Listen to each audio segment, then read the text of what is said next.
सुबह सुबह भांग खा के आए हो क्या? भांग हम नहीं, भांग खाए हो तुम। अपनी खुशी अपने हाथ में होती है रिजवी। वो तो शादी से पहले होती है ना। लड़कियां लाए। चाइला, इसका तो सीटी भी तोतला है। शीतल शाम को 5 बजे आया, शीतल रात को 12 बजे आया। शीतल तो शीतल है, शीतल अदिति तो नहीं है ना। नहीं नहीं, अदिति शीतल है। मगर तू तो बोला था कि अदिति निशा है। निशा मुन्नी है ना। अरे तो फिर अदिति कौन है? निशा है। ये चुप रहे यार तुम लोग, चुप रहे। ये शीतल, निशा, अदिति, ये जो भी है यार, ये सब एक ही लड़की का नाम है यार। ये बहुत ही खतरनाक लड़की है। लेकिन अपना मुंह क्यों नहीं दिखा रहे हो मुझे? नहीं, मैं किसी को मुंह दिखाने के काबिल नहीं रहा। क्या?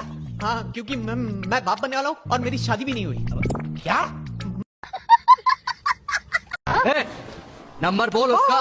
999 888 बस 10 नंबर हो गया। नहीं, अभी तो 3 ही हुए, पूरा सुन लो।